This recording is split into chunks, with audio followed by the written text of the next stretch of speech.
Vamos a hablar una de las funciones del riñón, que es el equilibrio ácido-base. Primero, ¿cuánto es la concentración de hidrogeniones normal en sangre? 7.35. 40 nanomoles por litro. ¿Ok? Que eso en cuanto a su expresión de pH, ya saben que es de 7,40. Entonces, esa expresión de pH está relacionada también con una carga ácida, y la carga ácida que normalmente uno tiene, ¿de dónde procede? ¿De dónde proceden los hidrogeniones que endógenamente producimos normalmente? Procede de la dieta, 70 milimoles, de los cuales principalmente es propiamente de nuestra principal fuente de energía, ¿no? Carbohidratos, grasas, ¿ok? Porque esto, normalmente por el proceso de glicólisis, consumo oxidativo de las células, se está produciendo ácido pirúvico, ácido acetoacético, ácido cítrico, ácido láctico, o sea, conclusión, ácidos orgánicos, ¿ok? Ácidos orgánicos. Otra parte será de los mismos aminoácidos de la fuente proteica, azufrados, que le suman hasta 25 milimoles, y el resto ya serán ácidos fosfoproteicos, ¿ok? Muy bien, acá tenemos una ecuación que ustedes ya conocen, hidrogenión más bicarbonato, que en este caso es buffer, que está formando ácido carbónico, y el ácido carbónico que se desdobla a agua y CO2. Ahí está el binomio que te permite entender por qué Henderson y Hasselbalch, por un lado la función renal y por otro lado la función pulmonar. El pulmón tiene una gran capacidad de eliminar carga ácida volátil, vienen de 10.000 a 50.000 equivalentes por día. El riñón más bien está eliminando una carga ácida fija, ¿cierto? No volátil, que es hasta 70 milimoles. Si bien es cierto de que en algún momento dentro de sus mecanismos tubulares puede manejar cantidades mayores, ¿no? Vamos a ver por ejemplo ahí que puede llegar hasta secretar esta cantidad, como estamos viendo acá. Como estamos viendo acá, secreción de hidrogeniones a nivel del tubo. Muy bien, entonces acá ya estamos viendo que existe un sistema buffer, miren, y por eso siempre la ecuación tiene que ser graficada acá así. El riñón, la carga ácida fija, la está regulando el riñón. Esto en sangre vamos a tener un buffer que es el bicarbonato, se forma ácido carbónico y luego ya el pulmón puede eliminar el CO2 como tal, ¿cierto? Así que ese es el orden, por acá el riñón, por acá el pulmón, en orden en relación a la fórmula. Ahora, resulta de que si hablamos de los sistemas buffer, yo puedo tener buffer dentro de la célula. Y ahí el principal, ¿cuál es? El principal elemento intracelular, que es el fosfato. Y fuera de la célula, de la sangre, es el bicarbonato. Del cual normalmente explicamos, si el cual el médico trabaja siempre, es de bicarbonato, porque es el que puede medir. Sacas una muestra de sangre y lo puedes usar, no de la célula. Y este extracelular se puede distribuir tanto en el eritrocito como en el plasma. ¿Ok? El sistema, luego tenemos el sistema extracelular de ácidos volátiles del pulmón.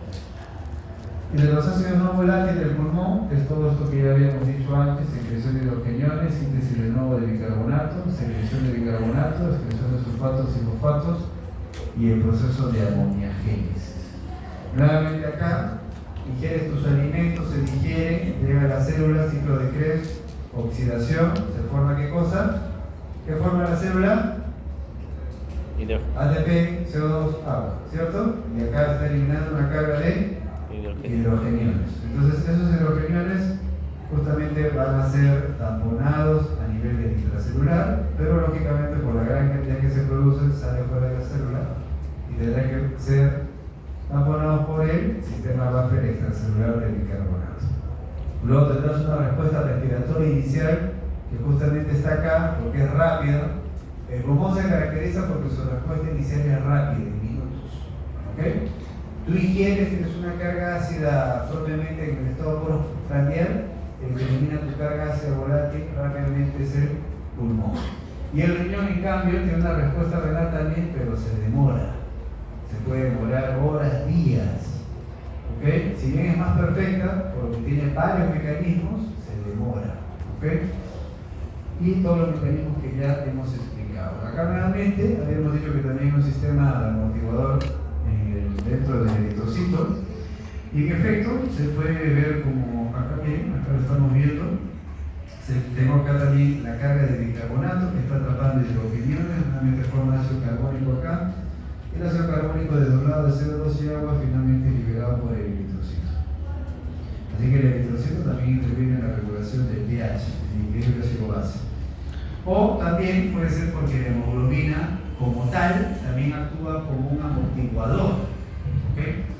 Incluso sensu estricto se le dice amortiguador más que buffer acá en cuestión de palabras, porque amortiguador es una proteína, por ejemplo, que si bien no cambia su forma estructural química, sí se une a la carga ácida, que en este caso es el CO2, como estamos viendo como carbohemoglobina, y luego se eliminará el CO2 como tal. Así que sí puede amortiguar esa carga ácida, la hemoglobina, y por eso la hemoglobina se le considera un amortiguador. Pero si modificara su constitución química, como si lo hace el bicarbonato acá desapareció, dejó de ser, se consumió, se transformó en ¿qué? En ácido carbónico. De ahí propiamente se le llama buffer. Así que el eritrocito tanto puede ser como amortiguador por sus proteínas como la hemoglobina, que también puede atrapar hidrogeniones por si acaso, o porque contiene también bicarbonato. Muy bien, esto de acá es el sistema nuevamente de Henderson y Hasselbalch, que esto en algún momento deben haberlo visto y que matemáticamente se expresa así. El pH es igual a P más el logaritmo de la base sobre el ácido, y si yo lo reemplazo matemáticamente en cuanto a estos resultados, finalmente voy a tener estos valores y que al final el pH me suma, me da 7,40. ¿Qué sistema estoy evaluando acá el sistema buffer? Estoy evaluando, yo puedo evaluar cualquier sistema, cualquiera. Todos se supone que si tienen la finalidad de ser un sistema buffer me tienen que dar 7,4. Pero aquí yo estoy evaluando ahorita al bicarbonato. Y que dicho sea de paso, si bien de manera pedagógica, práctica decimos bicarbonato, en realidad el término es incompleto, ¿no? Porque siempre un buffer tiene que tener una base y un ácido. Así que el término completo es sistema buffer, bicarbonato, ácido carbónico. Ese es el término completo del sistema buffer. Que me entiendan, porque todos dicen lo mismo, decimos lo mismo, bicarbonato, ¿no? Pero el término completo es bicarbonato, ácido carbónico. Entonces, si yo reemplazo acá los valores, bien, bicarbonato cuánto tengo en sangre, 24 equivalentes, ácido carbónico cuánto tengo en sangre, acá tengo que aplicar el coeficiente de solubilidad de un gas, el CO2 que es 40 y al final me queda 1,3, ¿ok? Y al final me da 7,4, ¿ok? Del bicarbonato propiamente reemplazo el pK que es 6,1. ¿Qué es lo importante de esta fórmula? Esto de acá. Esto es para que se entienda y para que vean de que todo tiene una explicación también matemática. Pero ¿qué es lo que yo debo de recordar de esto?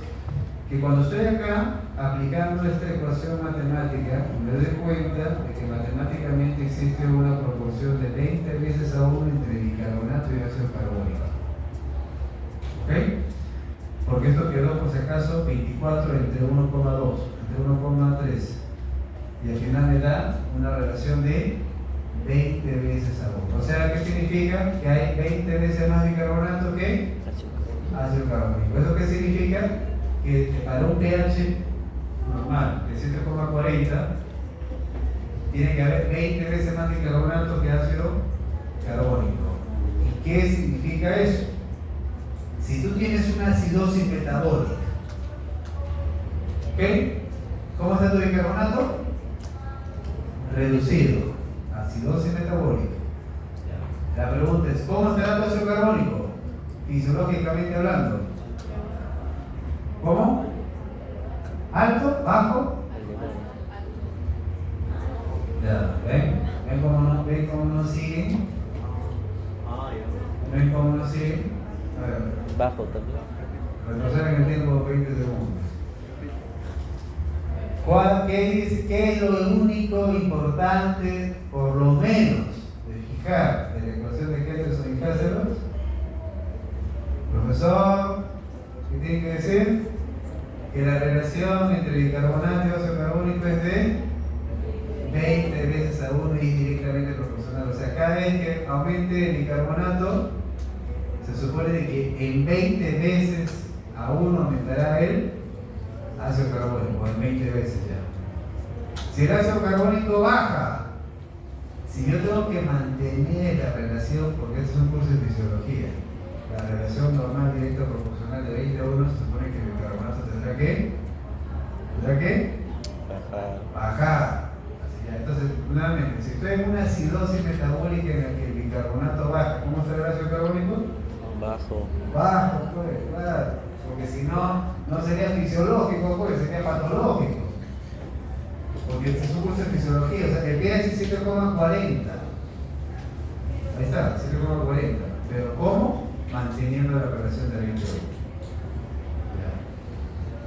Ahora sí ya pasamos a la interpretación entonces. Miren, primero, acá están los trastornos ácido-bases. ¿Cómo se interpreta? Desde ahora ya pueden ir interpretando esto, ¿no? Primero, ¿qué es lo que tengo que mirar? El pH, ¿no? ¿Cierto? ¿El pH cuánto es lo normal? 7,40 más menos 4. Entonces, si el pH está bajo, lo primero que diré es que tiene una acidemia. ¿Ya? Primero el pH para ver si tiene acidemia o alcalemia. Luego de que digo de que tiene acidemia, tengo que ponerle un apellido, ¿no? Acidosis metabólica o acidosis respiratoria, ¿cierto? Entonces, si quieren la manera fácil, bueno, simplemente miren el CO2. ¿Por qué? Esto es ya pedagógico, ¿no? ¿Por qué el CO2? Porque ustedes tienen que recordar lo siguiente. Si la flechita va hacia abajo, o sea, el pH se está reduciendo porque hay acidemia, la flecha va en un sentido. Si el CO2 va en el mismo sentido, el origen primario es metabólico. ¿Ok? Esto ahorita simplemente como para facilidad, ¿ya? ¿Ok? A ver lo contrario, si aumenta la flechita y aumenta el CO2, en efecto el origen primario es metabólico. Igual acá, baja el pH, el CO2, acá es diferente. ¿Qué pasa ahora si va en sentido opuesto? El pH va por un lado y el CO2 va por el otro. El origen primario es respiratorio. Así que conclusión, primero se fijan en el pH y luego se fijan en el CO2. Y así le ponen el apellido. Y una vez que se han situado, ya empiezan a pensar un poquito más y a completar el resto de cosas. Por ejemplo, ¿qué es lo que estábamos diciendo ahorita? Hace poquito. El pH baja de acidemia. En efecto es una acidosis metabólica, ¿cierto? Bueno, y en efecto el bicarbonato ¿cómo está? Bajo, porque tiene que estar bajo el bicarbonato en una acidosis metabólica. Y si el bicarbonato baja, ¿el CO2 cómo debe estar? Bajo, porque acabamos de explicar de que tiene que guardarse una concentración proporcional entre el bicarbonato y el azúcar carbónico que en efecto contiene CO2. Ok, vayamos acá un poco a la explicación de la capacidad ácido-base del riñón, primero en el tubo proximal.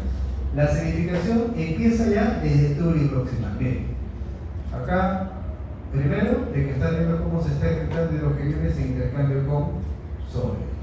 ¿Okay? Y si bien este mecanismo es importante, esto será más elocuente ya en el tubo distal, pero ¿qué cosa sí es elocuente en el tubo proximal? Esto de acá. ¿Qué cosa es esto? La presencia de una enzima que es la anhidrasa carbónica. Y esta que me permite entender, me permite explicar cómo se reabsorbe bicarbonato. Entonces, miren, acá tengo el fluido tubular, acá están las células tubulares o vellosidades, y resulta que el bicarbonato que se encuentra a este nivel finalmente va a aparecer acá, o sea, se va a reabsorber. Pero resulta que no es que tenga un transportador o una proteína de bicarbonato como tal, sino tiene que sufrir todas estas reacciones químicas mediadas por la anhidrasa carbónica. Que en efecto, ¿qué es lo que está haciendo? Miren, desde el CO2, que puede ser producido como de cualquier célula acá, por el ciclo de Krebs, o difundir, porque es un gas, ¿cierto? Y obedece a la difusión simple. El CO2 al unirse con agua, ¿qué se forma? Ácido carbónico. Y después de esto se desdobla en ¿qué? Por un lado hidrogenión, por otro lado bicarbonato. Y así cumple el ciclo de la reabsorción de bicarbonato, que le decimos pedagógicamente reabsorción de bicarbonato. Pero sensu estricto, ¿qué es lo que está pasando? Una síntesis de nuevo de bicarbonato. ¿Okay? Pero claro, se entiende si uno dice reabsorción en túnel proximal. ¿Okay? Muy bien, entonces en el túnel proximal está aconteciendo eso. ¿Ok? Es lo que estamos viendo, es lo que estamos viendo acá también. Acá está el bicarbonato. Miren, el bicarbonato no se reabsorbe directamente, sino sufre todas estas conversiones. CO2 agua, unidad carbónica, ácido carbónico y finalmente secreta hidrogeniones o reabsorbe bicarbonato. Ok, ¿qué más? Bueno, luego me puedo desplazar hasta acá, hasta el tubo distal. En el tubo distal, ¿qué cosa tendré? En el tubo distal es principalmente donde se exponencia más lo que decíamos de la amoniagénesis. ¿Ok? Entonces, se forma amoníaco. El amoníaco, una vez que se secreta, ya no puede volver a reabsorberse. Es un ion no reabsorbible y atrapa el hidrogenión y así como tal se elimina la carga ácida como amonio. En el camino se encuentra con el cloro y finalmente salen como cloruro de amonio, que es lo que yo puedo usar en orina. También acá tenemos la grasa carbónica en el túbulo distal, pero solamente en un 15%, porque el 85% se encuentra en el túbulo proximal. Si bajamos un poquito más, puede ver que luego llevo las células intercaladas del túbulo colector, que también se encargan de la secreción de hidrogeniones, como lo están viendo acá. Y puedo tener una secreción de hidrogenión simple, activa, dependiente de ATP, o puedo tener una que lo intercambia con el potasio. Muy bien.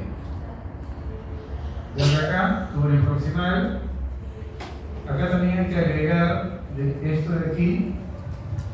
Decíamos que una de las funciones del riñón es esta de acá, excreción de sulfatos y fosfatos. Los sulfatos y fosfatos no es que se van a secretar, sino eso se filtra. Y ya propiamente en la filtración están ayudando para la eliminación de la carga ácida. Así que los sulfatos y los fosfatos se van a filtrar como tal acá. Como ya tienen una carga ácida acoplada, acá estamos viendo por ejemplo del fosfato, simplemente como tal se van a filtrar. Si tú tienes mucha carga ácida en tu cuerpo, ¿sí? Te va a ayudar la excreción de sulfatos y fosfatos, pero no te va a ayudar tanto como esto, como la amoniagénesis. ¿Por qué? Porque tu organismo va a sintetizar endógenamente amoníaco. A diferencia del otro, que trabajo con lo que tengo. Acá no, acá yo lo voy a sintetizar y exponencialmente aumentará la formación de amoníaco. Ok, entonces acá lo que tenemos es una carga filtrada, de una carga con la que también, así como se reabsorbe el bicarbonato, se secreta hidrogeniones. Y finalmente lo que se excreta en la orina son 80 miliequivalentes de hidrogeniones. ¿Ok? ¿Se excretan libres? No. Solamente el 0,1% está como hidrogenio libre. El resto está acoplado. ¿A qué? Acoplado a los sulfatos, acoplado a los fosfatos, o acoplados ¿a quién? Al amonio. ¿Ok? Muy bien, entonces nuevamente acá para su interpretación gasométrica, el pH, ya lo dijimos, valores normales, ¿cierto?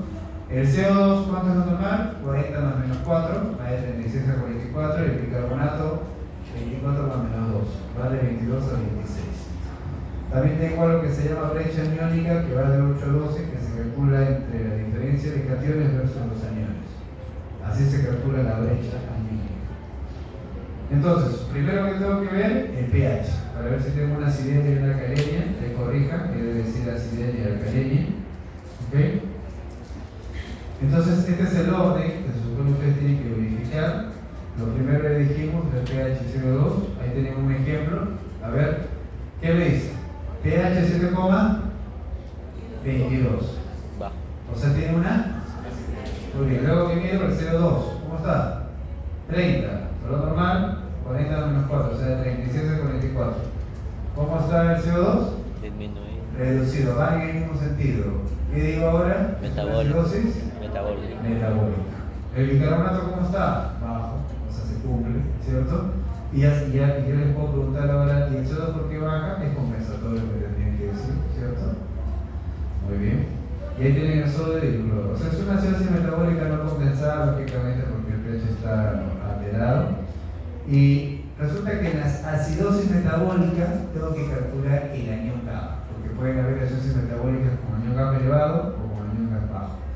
En este caso me salió 20 y el valor normal, ¿cuánto dijimos que era? Hasta 12, o sea, está elevado. ¿Suficiente? Eso muy bien puede estar obedeciendo a una insuficiencia renal, por ejemplo, que es una de las causas más comunes. Luego puedo verificar, hemos dicho de que el CO2 tiene que bajar, ¿cierto? Doctor, ¿y cómo yo sé si lo que está bajando del CO2 está bien? Porque ¿qué pasaría si baja mucho o si baja poco? Muy bien, entonces te cuento que para eso hay fórmulas, para saber cuánto debe ser tu reducción de CO2 esperada, que es la que están viendo ahí. Y con esa fórmula, tú calculas tu CO2 esperado, ¿y cuánto salió? 27 a 31, y cuando tenía el paciente 30. O sea, está como debe de estar. Si no hubiera estado allí, podría ser que se le agregue un problema médico adicional del equilibrio ácido-base al paciente. Pero hasta allí, suficiente. Y la carga de hidrogeniones, ya lo hemos dicho, tiene buffers intracelulares, extracelulares, el buffer respiratorio que se toma en minutos y los rayos que se toman de horas a días. Entonces, en una acidosis metabólica, nuevamente, ¿cómo estará la carga filtrada y excretada de fosfatos y sulfatos? Estará incrementada, ¿cierto? Pero tiene un techo, porque no puede filtrar más, ¿cierto? Luego, ¿qué pasará en el túnel proximal si tu sangre está ácida? Se supone que formarás más anhidrasa carbónica para que reabsorba más bicarbonato. ¿Cómo estará el tubo distal el proceso de amoniagénesis? Estará incrementado, estará secretando más amoníaco. Y finalmente en el túbulo colector, ¿qué harás? Secretarás más hidrogeniones de manera activa o secretas más en intercambio con el potasio. Acá hay otro ejemplo, miren, pH 7,5, o sea que está en una alcalemia, y luego viene el CO2. Pero sorpresa, está normal. Ya mi ecuación ya no sirve, se formaliza. Entonces, tienen que ver como siempre la historia clínica, ¿ya? Lógico, ¿no? Tienen que ver de qué se trata el caso. Pero fíjense que si me fijo que el bicarbonato está bien elevado, en este caso el efecto es una alcalosis metabólica no compensada. Y para terminar, miren el pH, ¿cómo está? Reducido. ¿Y el CO2 cómo está? Entonces el origen primario, ¿cuál es? Respiratorio. Acidosis respiratoria. Muy bien. ¿Listo? A esto lo dejamos ahí nada más. Muy bien, ¿alguna pregunta?